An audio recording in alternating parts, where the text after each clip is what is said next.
Hi, my name is Jerry, I'm a fantasy author, and today I'm here to give you as much advice as I can about how to write better prose. If you look around on the internet, you can find plenty of articles and videos about how to improve your style, your descriptions, or your dialogue, including videos on this very channel, but it is much more rare to find advice on how to bring it all together into an actual piece of text, which to a degree is understandable. Prose is very subjective and arguably one of the things that makes writing an art form. Still, if you were, say, a painter, for example, obviously no one could tell you what makes a good painting, but you would have principles like perspective, composition, color theory, or light and shadow, which give you a baseline idea of what is aesthetically pleasing, and then you can build on those principles to create something that's more unique to you. And in a similar fashion, good prose tends to have certain qualities that make it an overall better reading experience, regardless of the actual story being told and whether it resonates with the reader. Now, that all being said, good prose is also definitely one of those topics that greatly benefits from practical examples. So what I'm going to do is that in this video, I will cover the fundamentals in theory, and then in a companion video that will hopefully be up shortly after this one, I will break down an actual scene that I wrote step by step so that A, you can decide for yourself if I have any idea what I'm talking about, and B, I can give you detailed explanations of every writing choice that I made and my motivation for doing so. So with that in mind, let's get into it. The first and perhaps most important quality of good prose is cohesion. I think at some point in our lives, all of us have been subjected to the experience of having someone tell us a story that they thought was absolutely riveting, but they kept jumping back and forth and going on tangents until you just wanted to grab them by the shoulder and say, for the love of God, get there already. And so because I know how much I hate it when a story does this, the first two questions I ask myself whenever I sit down to write a scene are, what happens in this scene and what is this scene about? Which on the surface might sound like the exact same question, but they are in fact completely different.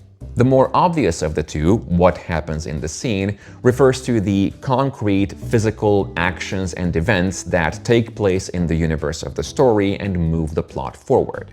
And what you will find is that these events make up a surprisingly small part of any given scene. This is the reason why you can take a 200,000-word novel and condense it down into a synopsis that's barely a few dozen pages long, but still gives a complete description of the plot. It's going to be a very dry description, but it's going to be complete.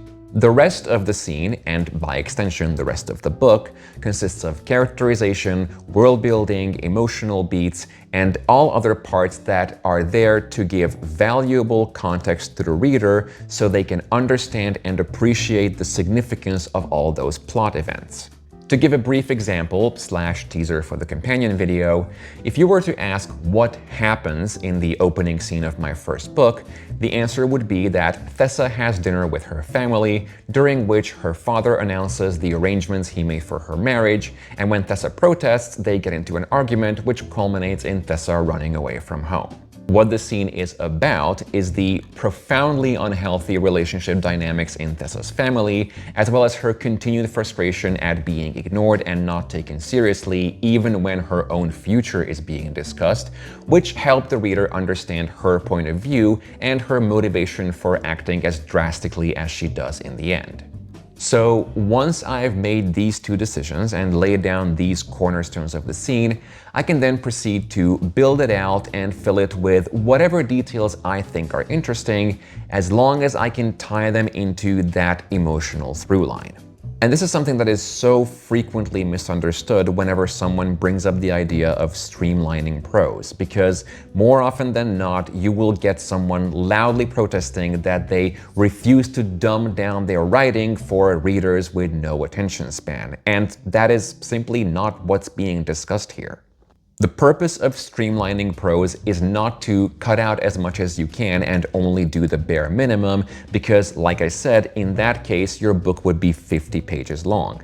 Instead, it's about making sure that all of the details that are included are there to serve the story in general and the scene in particular. And yes, cutting out passages is a frequent side effect of streamlining prose, but only as a last resort if you can't figure out how to make that passage contribute to the scene in a meaningful way.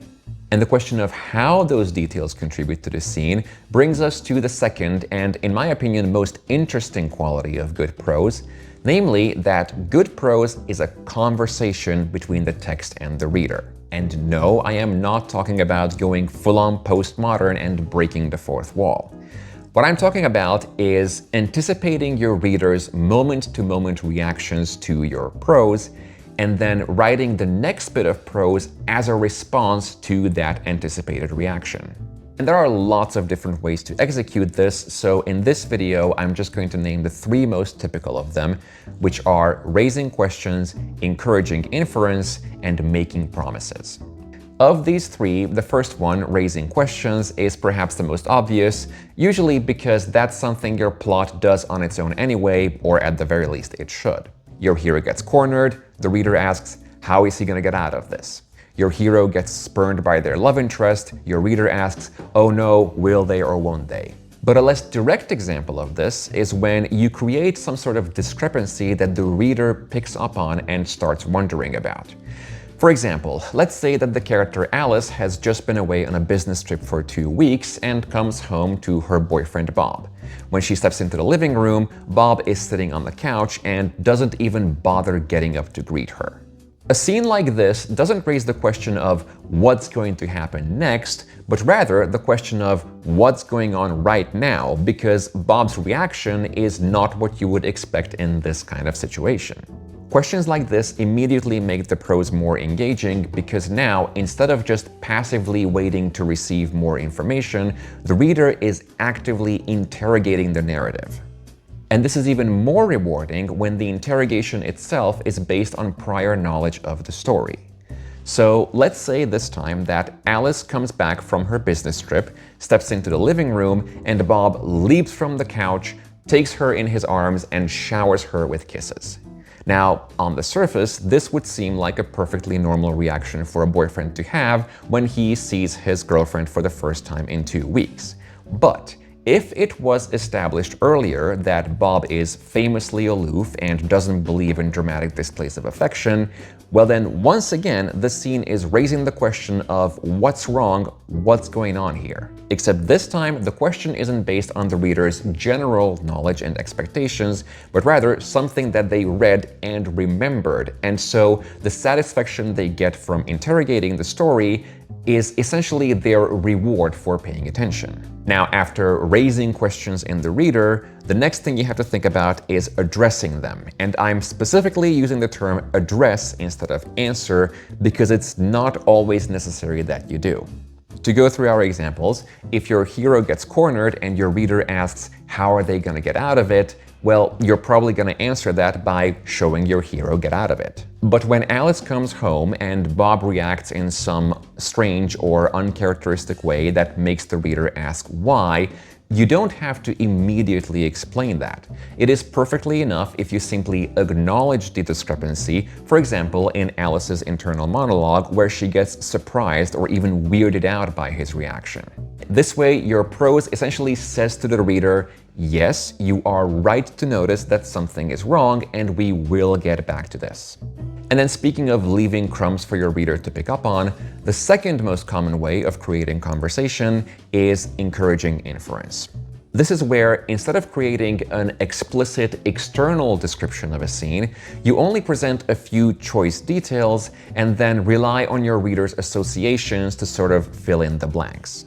So for example, instead of saying, David sat in his car speeding down the highway, you might say, David glanced at the speedometer just as the needle crossed 100 kilometers an hour. Inference can be a powerful tool in making your prose more engaging, precisely because it requires a much more active involvement from your reader as they piece the scene together. It works really well for scenes that start in medias res, or what you might call a cold open, because instead of, spending a bunch of time describing the scenery, you can immediately focus on the character's actions and then build the rest of the scene around it bit by bit. The thing you need to keep in mind is that inference always comes with ambiguity, and you have to decide how you want to handle that. For example, if the scene starts with David glancing at the speedometer, your reader is going to assume that he is driving a car, but in the actual scene, he might be sitting on the passenger seat or riding a motorcycle. So what you will usually want to do is that after you mention, for example, the speedometer, you might talk about how David is feeling or the scenery that's whizzing by, and then circle back to give some much more specific detail that makes it unambiguous that he is driving a car, like, let's say, his hands on the steering wheel or the roar of the V8 engine, which basically says to the reader, yes, you are correct, he is in fact driving. Or you might choose to subvert the reader's assumptions. You start with David glancing at the speedometer and then proceed to describe the thrilling experience of him competing in a high-speed race, masterfully swerving between the other cars until he makes one fatal mistake, flies off the road, the car turns around 6 times, and David's vision is filled with the words "game over" as he steps away from the arcade cabinet and asks his mom for more quarters. The important thing is that whenever your narrative ends up contradicting your reader's inferences, that should never feel like an accident. Your prose should always reassure the reader, yes, I know what you were thinking, that was the idea. And then the last method of creating conversation that I will talk about today is kind of a natural consequence of the previous two, which is making promises. For example, let's say your scene opens with the character Frank walking down the street, carrying a bottle of wine and a bouquet of roses, and nervously straightening his clothes as he walks. Immediately, the reader infers he's going on a date. So in the following paragraph, you talk about him checking his watch and hurrying his steps because he wants to get to the restaurant in time so he doesn't risk making the other person wait on their first date. With that, you have told the reader, yes, you're right, he is going on a date. So then you have him think about how long it's been since his last relationship, what a disaster that last breakup was, and how he's been generally avoiding the whole thing altogether until his coworker offered to set him up with her cousin, and how he initially pretended to be reluctant, but he's actually really hopeful about it. All of this is just a couple of paragraphs that describe the general situation and Frank's state of mind. But what you've done with this is you have made your reader a promise, namely that at some point during this scene, Frank will arrive at the restaurant and he will have a date with this person. And what this promise does is it buys you time, because now that the reader knows what they have to look forward to, you can go on detours. You can talk more about this coworker of Frank's and his workplace in general, so the reader finds out what he does for a living. You might spend some time describing the scenery and how unromantic the busy Chicago road is, or, on the flip side, how excessively romantic this quaint Italian village is, which almost feels like added pressure, see empathetic environment. Or you might talk about Frank's background, his parents who had been happily married for 35 years, and his brother who just got married last summer, leaving him the only single person in his family. You can talk about whatever you want, as long as, in the spirit of cohesion, you ultimately tie it back into what the scene is about. And once you've made and delivered on a couple of these promises, you can start using them even more to your advantage. Because if your reader trusts that your prose is cohesive, then if you present something that seems completely out of place at first, instead of being thrown off, your reader will pick up on the discrepancy and raise the question, "What are you up to?" And I can tell you from personal history, once you manage to get into this admittedly imaginary back and forth with your reader, it transforms the entire writing experience. And so we come to the third pivotal quality of good prose, which is one that I've been harping on for quite a while on this channel, and that is intentionality. See, when people talk about good prose, a lot of times their mind immediately goes to metaphors and symbolism and allegories and blue curtains everywhere, and that is getting way ahead of yourself. If you want to write good prose, start by writing a paragraph where you can justify every single word. Trivial example. Bob is sitting on the couch. Alice comes home and steps into the living room. What is the next sentence? Bob got up to greet her. Bob rose to greet her. Bob leapt up to greet her. Bob pushed himself up to greet her. We are looking at a single word choice here, but we are already telling 4 completely different stories about the relationship between these 2 people. In good prose, every word tells its own story.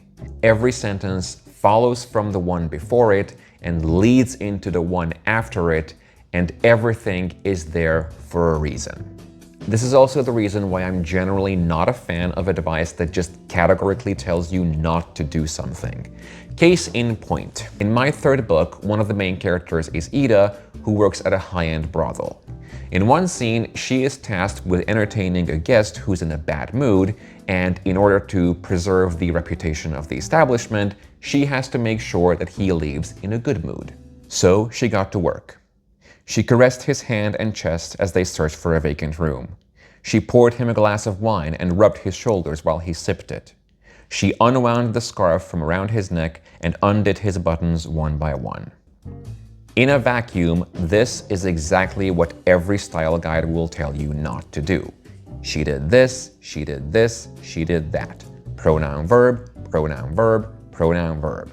If you just showed this passage to someone without context, they would probably say it's bad writing. So why is it in the final print of my book? Because the reason those style guides will tell you to change up your sentence structure is because otherwise it becomes flat and monotonous. But in this scene, that's exactly what I want. This is not a passionate lovemaking scene. Ida is doing her job and going through the motions, not out of lust or desire, but sheer professionalism.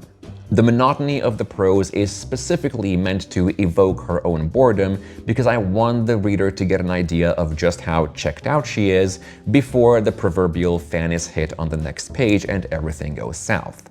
So, what do you think? Was any of that useful? Was there something I missed? Was there something I should have talked more about? By all means, let me know in the comments below. As I promised, the companion video should be up ideally in a couple of days. So until then, stay tuned.